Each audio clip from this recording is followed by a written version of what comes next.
A reportagem do Rota 51 fala com a presidente da PLB, a professora Jovita Lima, com relação à sua vinda à Câmara Municipal. Ela enviou anteriormente uma solicitação para que pudesse falar aos vereadores e nessa quinta-feira a Câmara não teve sessão por falta de vereadores, ou seja, falando em latim, não teve quórum. Jovita, como é que você vê o desprezo pela educação por uma parte da representatividade da sociedade? Bom dia a todos e a todas, bom dia aos pais, aos alunos, à comunidade eunapolitana. A gente, mais uma vez, não é a primeira vez que nós estamos vindo à Câmara e também não é a primeira vez que não houve quórum. A gente já passou por isso antes. A gente está aqui para falar da educação pública, da educação de Eunápolis, da educação dos meninos e meninas que estão em vulnerabilidade social. Pode falar. A gente está aqui hoje, a gente pediu aqui uma pauta hoje para chamar a atenção daqueles que foram eleitos para legislar pelo município de Eunápolis. Mas como a gente veio hoje aqui fazer um relatório da situação da educação de Eunápolis, até agora a gente se deparou com a falta de quórum. Eu tinha quase certeza que isso ia ocorrer hoje. Jovita. Tinha quase certeza que isso ia ocorrer hoje, mas a gente não desiste. A gente está fazendo 69 anos de existência enquanto sindicato, desses com mais de 40 Eunápolis. Jovita, quais são as deficiências da educação hoje, quer profissional, quer administrativa, e que a PLB precisa colocar em evidência para a sociedade eunapolitana? Bem, a gente tem hoje uma deficiência tremenda. Assim, em tempos de pandemia, a gente não está tendo cuidado do outro. Em tempos de pandemia, se fecha escola e deixa as crianças sem parâmetro. Nós temos uma escola no Juca Roça que foi fechada, mas o pior é uma escola sem MEI. Nós tínhamos no ano passado 18 turmas, que não funcionou. Todos sabem que nós fizemos uma luta muito grande no ano passado contra o que foi feito com a educação de Eunápolis. E ela simplesmente deixou de existir. Ela foi alojada em outro espaço que só tem 5 salas. É uma escola que eu conheço muito bem, porque sempre trabalhei lá. Mas nós fechamos 17, botamos numa escola de 5, que já existe 5 turmas. Eu quero saber quem é o pai que vai a uma escola para botar seu filho, criança de educação infantil. E aí eu chamo a atenção. Se amanhã a gente for vacinado e a gente voltar presencial, como é que o município vai fazer para colocar? Éramos 18, hoje a gente tem 11. A gente está pensando em uma economia, mas não está pensando na economia futura. E amanhã, aluno, dinheiro é aluno. E a gente não tem, a gente fechou, a gente abandonou. A gente não vê falar em merenda escolar, a gente não vê falar em assistência à criança.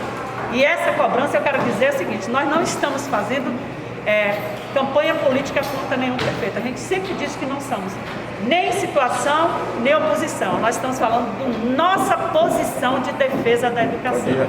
Nós estamos com os trabalhadores todos cansados, de gestão, que a gente não tem equipe gestora, os diretores não tiveram opção de escolher os seus gestores, os seus coordenadores, os seus secretários escolares. Então a gente está aqui, eu queria chamar a atenção, nós temos 18 ofícios encaminhados à gestão atual, inclusive a secretária de Educação, que resolveu ontem nos ligar e marcar uma reunião para terça. Por isso que eu sabia que hoje não ia haver quórum aqui. Jovita, quer dizer que isso também compromete a qualidade da educação? Sim, a gente não tem trabalhador, na escola. Né? A gente tem alguns professores, mas a gente precisa entender que o processo seletivo foram demitidos 400 pessoas. Nós temos 400 pessoas a menos nas escolas desde o ano passado. Nós temos um processo na Justiça para anular o processo de demissão. É um processo que nós entramos, a PLB entrou, para anular o decreto do prefeito anterior de demissão. Nós não temos hoje, nós estamos em falta hoje. A gente está falando de um processo seletivo também que precisa de pessoas para trabalhar. A educação em tempo de pandemia ela tem que ser levada a sério. A gente precisa, pelo menos, ter um contato indireto com a criança. Nós não temos plataforma, nós temos uma atividade que a gente está chamando até como dever de casa. E a gente está nesse processo.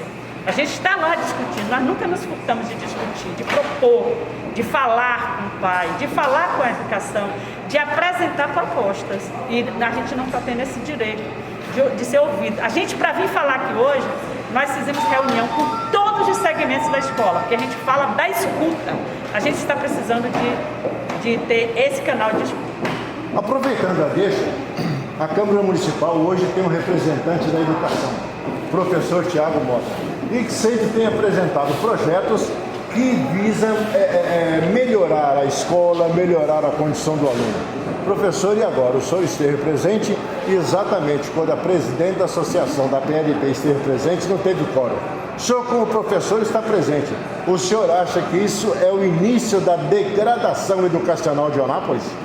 Bom, nós estamos, como você disse, Paulo, atento a isso, né? Todas essas reivindicações que a professora Jovita fez, nós temos observados. Já estivemos na Secretaria de Educação para conversar várias vezes sobre esse tema.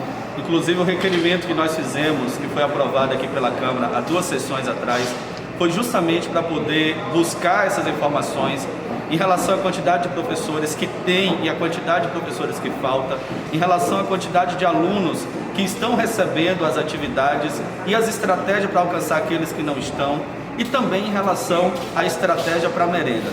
Por que a gente fez esse requerimento? Justamente para ter informações e, a partir dessas informações, fazer essas cobranças, porque eu até pontuei na sessão que a gente apresentou o requerimento. A educação remota, por si só, o modelo que nós temos hoje das atividades remotas no município, por si só não dá ao aluno um aprendizado, uma garantia efetiva de aprendizado. E se estiver faltando professores, esse aprendizado ainda é mais prejudicial ainda. Eu ressalto que a professora disse que é preciso diálogo, é preciso ouvir e é preciso imediatamente resolver essas questões. Quer dizer que a reclamação da presidente da PLB, a professora Jovita, é a mesma intenção sua, de melhorar a qualidade e manter o aluno na escola com merenda, para que o aluno possa ter no final do ano uma aprovação digna. Sem Porque dúvida. dessa forma, com essa falta de escola, com essa falta de aula, isso vai acabar prejudicando ainda mais o aluno, principalmente o aluno que está entrando na escola pela primeira vez. Sem dúvida, eu acho que a Jovita já levantou essas questões. Nós estava aqui para ouvi-la também, para ouvir o que a PLB tinha a dizer neste momento, para que a gente pudesse também se posicionar. Infelizmente não houve sessão, a gente lamenta muito por isso, esperamos que na semana que vem possamos ouvir a PLB e assim a gente buscar a melhoria para a educação do município. Estamos em tempo de pandemia e não podemos causar mais danos ainda, nem aos nossos alunos, nem à classe da educação. Professora Jovita, isso indica que quando a Câmara de Vereadores não se reúne para ouvir o que uma professora e uma presidente da PLB tem a dizer, isso indica que é a degradação do ensino municipal? Eu acredito que seja uma falta de importância. Mais uma vez, a gente está vendo que a educação não está sendo levada a sério. Porque quando você fala de transformação, você vai falar em educação. Quando você vai falar de saúde, você vai falar de educação. E nós estamos falando daquilo que é público. O público que deve ser tratado como público. E o público não é coisa de ninguém. O público é nosso. E a escola pública é nossa. Não é?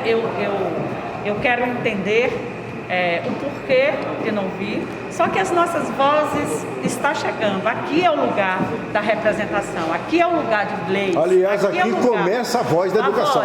Aqui tem que ocorrer, né? Enquanto a gente está sem escola, a gente não tem lugar no município, a gente precisa dessa infraestrutura, a gente está falando aqui de uma infraestrutura mínima, a gente sabe que o ensino remoto não vai atingir as pessoas, mas a gente precisa pelo menos tentar atingir um pouco daquilo. A gente não tem plataforma, a gente tem um monte de situação que a gente elencou e que a gente fez um relatório. São abnegados da educação. Eu acredito que enquanto a gente não levar a educação a sério, a gente não vai para lugar nenhum. E muito menos a gente vai ter políticas sérias, né? A gente precisa de políticas que inclua, não que exclua. A gente está falando de vulnerabilidade social, a gente está falando num período de pandemia onde as pessoas ficaram mais pobres, onde as pessoas não têm aonde ir. E a partir da hora que eu não tenho nem sequer uma merenda escolar, que eu não tenho um amparo nessas crianças, que eu abro mão de fecho escolas, onde você não tem nem referência para ir, saber aqui é a minha escola, eu não estou levando a educação a sério. Então a gente precisa realmente de voltar a falar do município. Eu quero ressaltar aqui mais uma vez que a gente está aqui numa fala, no nosso lugar de fala, que é o lugar de fala da posição da defesa da educação. Eu ia até me dirigir a um vereador aqui hoje. Tem vários projetos que tem aí, mas eu ia me dirigir justamente a um projeto de implantar em Eunápolis uma escola militar. Eu gosto muito do militar, eu quero que ele cuide da segurança, mas a escola a gente tem que cuidar do que a gente tem. A gente precisa cuidar primeiro do que nós temos. Então, a gente precisa muito de diálogo, a gente precisa de escuta, né? Nós somos mais de 150 mil habitantes e a gente precisa de escutar as pessoas. Às vezes a gente não imagina que uma mãe nos diz o que deve ser feito na escola. Quer dizer que a senhora é a favor de uma escola militar com a disciplina educacional? Não sou a favor de escola militar, eu sou a favor do militar para tomar conta da rua, para tomar conta da nossa segurança, da ronda militar que existe. Eu acho um papel interessantíssimo a ronda militar que existe hoje, no aparato de formação de cidadania.